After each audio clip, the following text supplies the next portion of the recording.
Masuk ke bulan April 2026, negara tetangga kita ini sedang dihantam badai krisis yang membuat rakyatnya terjepit dari berbagai sisi. Apa yang sebenarnya terjadi di sana? Jadi, Malaysia sedang mengalami krisis ganda, yaitu kelangkaan bahan bakar minyak atau BBM yang langsung diikuti oleh meroketnya harga beras secara drastis di pasar. Siapa saja yang terdampak? Jawabannya adalah seluruh lapisan masyarakat, mulai dari pekerja kantoran, buruh, hingga pedagang kecil. Namun, kelompok yang paling pertama kena tampar adalah para petani atau pesawah. Para petani ini sekarang merasa sangat tertekan karena kenaikan harga diesel yang terus-menerus, padahal diesel itu urat nadi untuk traktor dan mesin pompa air mereka. Di sisi lain, para elit di parlemen malah terlihat sibuk ribut sendiri tanpa arah yang jelas, yang membuat rakyat makin bingung apakah negara ini masih punya kendali atau tidak. Kapan situasi ini mulai memuncak? Tekanan ini terasa sangat hebat pada periode Maret hingga April 2026. Mengapa hal ini bisa terjadi? Akar masalahnya adalah efek domino yang bermula dari beban subsidi BBM negara yang sudah mencapai angka fantastis, yaitu 4 miliar ringgit per bulan. Keuntungan dari perusahaan minyak negara, Petronas pun sudah dikabarkan sudah tidak cukup lagi untuk menutup beban subsidi yang sangat besar ini. Akibatnya, sistem distribusi energi jadi seret, biaya angkut barang naik, dan ujung-ujungnya harga makanan pokok seperti nasi ikut meledak harganya. Bagaimana dampaknya secara nyata? Rakyat Malaysia sekarang menemukan realita pahit di mana harga barang naik seperti sedang lomba lari. Bayangkan, biaya produksi petani saja sudah naik lebih dari 50%, bahkan ada yang menyentuh angka 65%. Kondisi ini memicu narasi bahwa Malaysia mulai kehilangan kendali atas stabilitas ekonominya karena selama ini mereka terlalu bergantung pada impor pangan, mencapai angka 60 hingga 70 miliar tiap tahunnya. Data valid menunjukkan bahwa produksi beras domestik mereka yang harusnya ditargetkan 70%, sekarang malah merosot ke angka sekitar 60% saja.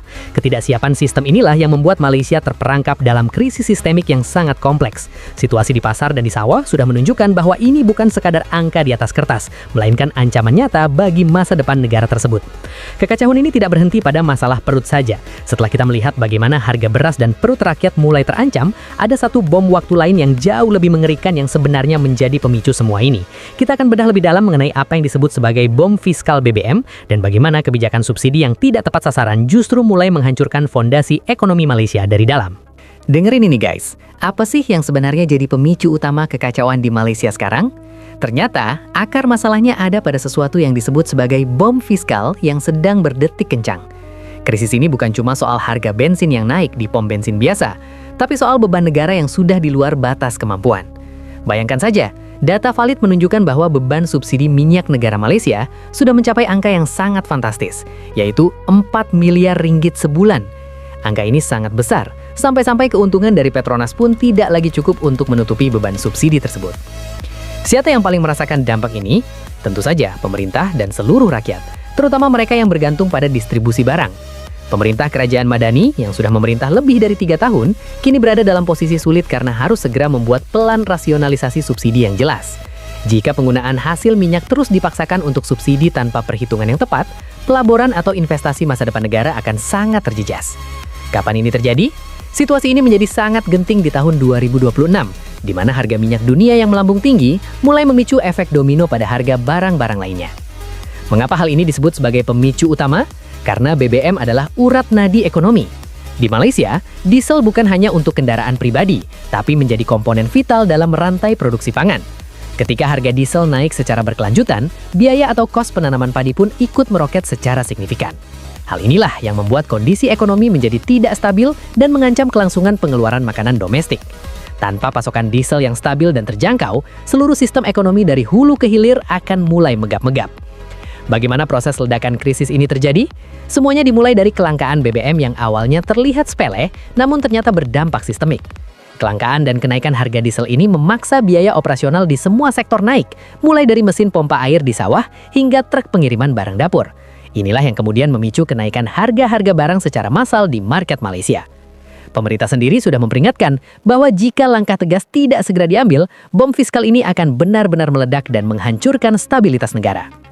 Pemicu dari sektor energi ini ternyata langsung menghantam sektor yang paling rapuh namun paling penting bagi perut rakyat, pertanian. Karena diesel yang makin mahal dan susah didapat, para pahlawan pangan kita di sawah mulai merasakan tekanan yang tidak manusiawi. Selanjutnya kita akan bedah bagaimana kondisi para petani yang kini benar-benar terhimpit di antara tingginya biaya produksi dan ketidakpastian alam yang makin kejam. Dengerin ini guys, kalau kita bicara soal krisis di Malaysia, pahlawan yang paling menderita tapi sering terlupakan adalah para petani padi mereka. Saat ini, kondisi para petani di sana benar-benar sedang berada di titik nadir karena terjepit di antara biaya operasional yang mencekik dan tekanan alam yang tidak menentu. Mereka bukan lagi sekedar berjuang melawan hama atau cuaca, tapi sedang dipaksa bertarung melawan sistem ekonomi yang semakin tidak ramah bagi kelangsungan hidup mereka. Siapa yang paling terdampak dalam situasi ini? Tentu saja para pesawah atau petani padi lokal di berbagai wilayah Malaysia.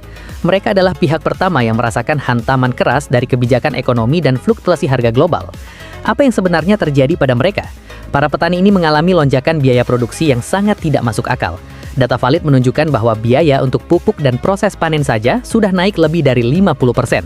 Jika dihitung secara keseluruhan, total biaya produksi padi di Malaysia saat ini sudah menembus angka 65%. Kapan penderitaan ini mulai mencapai puncaknya? Situasi ini menjadi sangat genting pada April 2026, di mana kenaikan harga diesel secara terus-menerus mulai melumpuhkan aktivitas pertanian. Mengapa hal ini bisa terjadi? Karena hampir semua alat produksi petani bergantung pada BBM. Traktor butuh solar, mesin pompa air butuh bensin, bahkan truk untuk mengangkut hasil panen pun butuh BBM. Ketika harga diesel naik atau barangnya langka, itu bukan lagi gangguan kecil, melainkan beban berat yang membuat pundak para petani hampir patah. Bagaimana dampaknya terhadap ketahanan pangan nasional Malaysia? Kondisinya sangat mengkhawatirkan karena produksi beras domestik terus merosot. Awalnya, pemerintah memiliki target agar 70% kebutuhan beras bisa dipenuhi dari hasil tani dalam negeri. Namun, realita di lapangan saat ini menunjukkan bahwa angka produksi domestik justru turun dan hanya bertahan di sekitar 60% saja. Hal ini terjadi karena banyak petani mulai ragu dan bertanya-tanya apakah mereka masih sanggup untuk terus menanam di musim berikutnya dengan biaya yang setinggi itu. Di mana letak bahayanya? Jika para petani ini memilih untuk berhenti menanam karena terus-menerus merugi, maka produksi beras lokal akan semakin anjlok. Padahal sektor pertanian tidak bisa dipulihkan dalam waktu semalam, butuh waktu, musim, dan konsistensi yang panjang. Sekarang, para petani berada dalam posisi sulit, terus menanam tapi nombok sampai bangkrut atau menaikkan harga jual yang pastinya akan diprotes oleh pasar yang sensitif. Kondisi produksi dalam negeri yang semakin melemah ini akhirnya memaksa Malaysia masuk ke dalam situasi yang jauh lebih beresiko. Ketika stok dari petani lokal tidak lagi mencukupi untuk mengisi piring rakyat, maka tidak ada pilihan lain selain menoleh ke luar negeri. Namun bergantung pada negara lain di tengah kondisi dunia yang sedang tidak stabil, tentu ada harganya. Dan inilah yang membawa Malaysia masuk ke dalam jebakan impor pangan yang sangat dalam dan penuh resiko bagi kedaulatan negara. Dengerin ini guys, kalau kita bicara soal apa yang bikin Malaysia benar-benar pusing sekarang, jawabannya adalah jebakan impor yang akhirnya terbuka lebar. Malaysia saat ini sedang menghadapi krisis pangan yang serius, di mana mereka baru sadar kalau perut rakyatnya selama ini sangat bergantung pada belas kasihan negara lain. Ini bukan masalah sepele, karena ketika stok pangan dunia mulai seret, negara yang tidak punya pondasi produksi sendiri bakal langsung kena imbas paling parah. Siapa yang paling bertanggung jawab dan terdampak? Tentu saja pemerintah yang selama ini terlalu nyaman dengan kebijakan impor, sementara rakyatnya kini harus menghadapi kenyataan harga makanan pokok yang meledak. Apa sebenarnya yang terjadi? Malaysia ternyata mengimpor hampir semua kebutuhan dasar, mulai dari beras, sayuran, ikan, sampai daging dengan nilai mencapai puluhan miliar tiap tahunnya. Strategi ini sempat dianggap aman karena negara punya uang, tapi sekarang uang saja tidak cukup untuk menjamin ketersediaan barang. Kapan situasi ini menjadi sangat genting? Pada April 2026 ini, gangguan distribusi global dan konflik geopolitik benar-benar membuat rantai pasok berantakan. Mengapa posisi Malaysia jadi sangat rentan?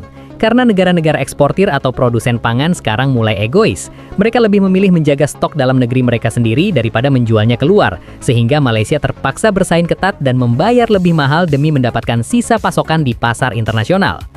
Di mana letak ironinya? Dengerin ini guys. Dulu ada nada meremehkan terhadap negara tetangga, termasuk Indonesia, soal urusan pertanian. Seolah-olah Malaysia jauh lebih maju dan modern. Tapi sekarang keadaannya terbalik. Punya banyak uang ternyata tidak otomatis bikin aman kalau tidak punya sawah sendiri yang berproduksi. Malaysia kini justru terancam krisis beras, karena produksi domestik mereka terus merosot. Bagaimana kegagalan ini bisa diukur? Dulu mantan Menteri Pertanian mereka menargetkan produksi dalam negeri harusnya mencapai 70%. Namun realitanya sekarang angka itu terus turun hingga tinggal sekitar 60% saja. Analisisnya jelas, ketergantungan impor ini seperti target diet yang selalu gagal. Rencananya selalu ada, tapi eksekusinya berantakan.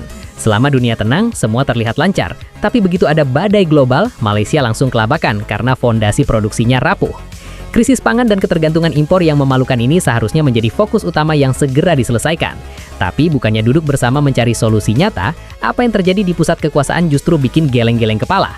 Rakyat yang lagi pusing memikirkan cara beli beras minggu depan terpaksa harus menonton drama yang tidak perlu di gedung parlemen. Selanjutnya, kita akan bedah bagaimana suasana sidang yang panas justru bukan karena mencari jalan keluar, melainkan karena adu gengsi dan debat kusir yang tidak berujung. Dengerin ini guys, di saat perut rakyat Malaysia lagi keroncongan karena harga beras yang gila-gilaan, ada pemandangan yang bikin dada makin sesak. Bukannya sibuk cari solusi buat menstabilkan harga pangan dan BBM, para wakil rakyat di Parlemen Malaysia justru terjebak dalam drama yang lebih mirip audisi reality show daripada sebuah sidang resmi kenegaraan. Siapa yang terlibat? Ya, para anggota parlemen yang seharusnya menjadi tumpuan harapan, namun malah sibuk saling serang secara pribadi dan melempar sindiran pedas satu sama lain. Kejadian miris ini berlangsung tepat di tengah masa krisis tahun 2026. Di dalam gedung parlemen yang megah, suasana mendadak panas bukan karena perdebatan cerdas soal kebijakan ekonomi, melainkan karena ledakan emosi yang tidak terkontrol. Apa yang terjadi di sana benar-benar jauh dari kata produktif. Kata-kata yang seharusnya tidak pantas keluar di ruang resmi meluncur begitu saja, di mana diskusi kebijakan justru berubah menjadi ajang adu gengsi antar individu. Isu keluarga sampai urusan pribadi anggota lain ikut diseret-seret ke dalam debat, padahal rakyat di luar sana sedang bertaruh nyawa menghadapi kenaikan biaya hidup. Mengapa hal ini bisa sampai terjadi? Dengerin ini guys, penyebab utamanya adalah ego politik yang ternyata jauh lebih besar daripada logika untuk menolong rakyat. Pola ini terus berulang, setiap kali ada krisis, selalu muncul dua dunia yang berbeda. Ada dunia rakyat yang berjuang bertahan hidup di pasar dan sawah, dan ada dunia elit yang sibuk berdebat tanpa ujung di dalam ruangan ber-AC. Padahal inti masalahnya sudah jelas, yaitu petani yang tercekik biaya diesel dan stok beras yang menipis, tapi pembahasan inti itu malah tenggelam dalam debat kusir yang tidak berfaedah. Bagaimana respons pimpinan sidang? Wakil ketua parlemen bahkan sampai berkali-kali harus bertindak seperti guru yang sedang memisahkan murid berantem di dalam kelas. Beliau sudah berulang kali memperingatkan anggota untuk tetap fokus. Fokus, fokus, ini kita lagi bahas beras. Namun peringatan itu seringkali diabaikan begitu saja demi kepentingan sesaat. Kegagalan komunikasi politik ini jelas memperburuk situasi karena negara jadi terlihat kehilangan arah di saat situasi sedang genting-gentingnya. Data menunjukkan bahwa kepercayaan publik bisa merosot tajam jika tontonan seperti ini terus berlanjut. Rakyat Malaysia sekarang hanya bisa menonton sambil geleng-geleng kepala karena yang mereka butuhkan adalah harga beras turun dan BBM tersedia, bukan pemenang debat di televisi. Ini adalah sinyal bahaya bahwa krisis ekonomi di Malaysia sudah merembet menjadi krisis sistemik dan krisis kepercayaan yang sangat dalam. Kekacauan di gedung parlemen Malaysia ini benar-benar memberikan pesan buruk bahwa elit mereka sedang tidak sinkron dengan penderitaan di lapangan. Namun dengerin ini guys, kalau kita tengok ke negara tetangga sebelah, kondisinya justru terlihat sangat kontras dan jauh lebih tenang. Selanjutnya kita akan bedah bagaimana Indonesia di tahun 2026 ini justru mengklaim memiliki stok pangan yang melimpah dan inflasi yang jauh lebih terkendali dibandingkan Malaysia. Dengerin ini guys, di saat Malaysia lagi pusing tujuh keliling menghadapi krisis, ada pemandangan yang sangat berbeda kalau kita menoleh ke tetangga sebelah, yaitu Indonesia. Siapa yang menyangka, di tengah ketidakpastian pangan dunia, Indonesia justru mengklaim posisi yang sangat kuat dan stabil. Apa buktinya? Data valid menunjukkan bahwa per 7 April 2026, cadangan beras pemerintah atau CBP Indonesia menembus angka 4,6 juta ton. Angka ini bukan cuma sekedar angka biasa, tapi merupakan rekor tertinggi sepanjang sejarah yang pernah dicapai. Kapan data ini mulai menarik perhatian dunia? Laporan mengenai kekuatan stok ini mencuat pada awal April 2026. Mengapa Indonesia bisa punya posisi tawar sehebat ini? Jawabannya adalah karena kebijakan luar biasa dan gagasan besar dari pemerintahnya yang fokus memperkuat produksi dalam negeri. Dampak nyata dari kebijakan ini langsung dirasakan oleh masyarakat di pasar. Inflasi pangan di Indonesia dilaporkan turun dari 2,5% menjadi hanya 1,58% pada Maret 2026. Hal ini membuat harga-harga kebutuhan pokok di sana jauh lebih terkendali dan stabil bagi rakyatnya. Bagaimana dengan tantangan alam yang sering jadi momok menakutkan? Dengerin ini guys, meskipun fenomena El Niño diprediksi bakal membawa kekeringan panjang hingga 6 bulan, Indonesia menyatakan tidak perlu panik. Faktanya, stok beras nasional mereka diklaim aman sampai 11 bulan ke depan. Kalau dihitung-hitung, total stok nasional mereka tembus 28 juta ton, padahal kebutuhan saat musim kering cuma sekitar 12 juta ton saja. Artinya, stok yang mereka punya masih lebih dari cukup untuk menutupi kebutuhan rakyat hampir setahun penuh. Di mana letak perbedaannya dengan Malaysia? Dulu mungkin ada nada meremehkan soal urusan pertanian, tapi sekarang situasinya berbalik total.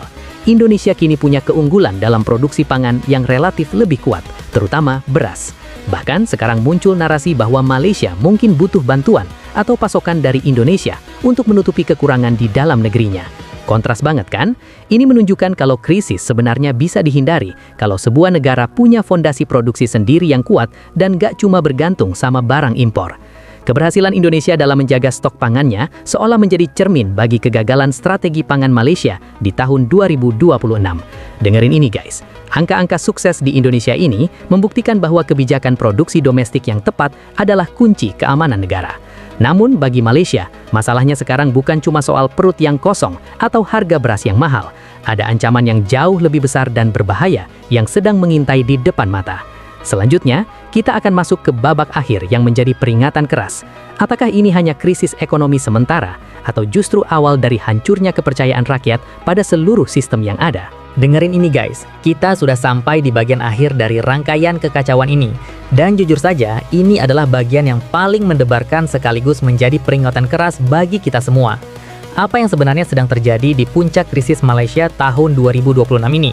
Jawabannya bukan lagi sekedar soal harga barang yang naik, melainkan sebuah krisis sistemik yang diprediksi akan terus memburuk dan memuncak pada kemelesetan ekonomi besar-besaran. Situasi ini sudah bukan lagi isu ekonomi biasa, melainkan ancaman nyata bagi masa depan negara. Siapa yang paling terancam dalam situasi ini? Tentu saja seluruh rakyat Malaysia. Namun resiko terbesarnya kini bergeser dari masalah dompet ke masalah hati, yaitu krisis kepercayaan rakyat kepada sistem yang mengatur negara. Ketika rakyat sudah lelah melihat masalah datang bertubi-tubi tanpa solusi yang jelas, kepercayaan yang hilang tersebut tidak akan bisa dipulihkan dengan cepat, bahkan jauh lebih susah daripada sekedar menurunkan harga beras. Kapan peringatan ini harus mulai dianggap serius? Sekarang juga, karena tahun 2026 sudah menjadi saksi bagaimana harga minyak melambung tinggi dan diikuti oleh kenaikan harga barang-barang lainnya secara massal. Mengapa hal ini bisa terjadi? Karena krisis ini menunjukkan adanya kegagalan dalam cara mengelola dan merespons masalah, di mana sistem yang ada terbukti tidak siap menghadapi tekanan yang datang secara bersamaan. Di mana dampak dari ketidakpastian ini paling terasa? Dampaknya nyata di dapur keluarga, di pasar-pasar yang mulai sepi pembeli, hingga di sawah-sawah di mana petani mulai merasa putus asa. Bagaimana cara masyarakat menghadapi situasi yang makin sulit ini? Otoritas terkait sudah mengeluarkan seruan resmi agar masyarakat mulai mengambil langkah penghematan atau belanja secara berhemah. Kita diminta untuk membuat daftar kebutuhan, membeli hanya yang diperlukan dan tidak terjebak dalam keinginan atau gaya hidup mewah di tengah krisis. Data valid dari lapangan menunjukkan bahwa biaya produksi petani telah tembus di angka 65%, sementara produksi beras domestik hanya mampu bertahan di angka 60%. Ini adalah data yang sangat mengkhawatirkan karena menunjukkan ketergantungan impor yang semakin besar di saat harga dunia sedang mahal-mahalnya. Jika pemerintah tetap bersikap reaktif dan hanya melakukan tambal sulam tanpa berani melakukan perubahan radikal untuk mendukung petani lokal, maka stabilitas sosial negara benar-benar menjadi taruhannya.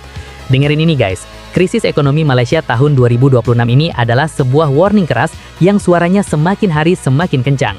Rakyat sudah mulai capek mendengar janji dan ingin melihat tindakan nyata di lapangan, karena waktu yang tersisa tidak banyak lagi.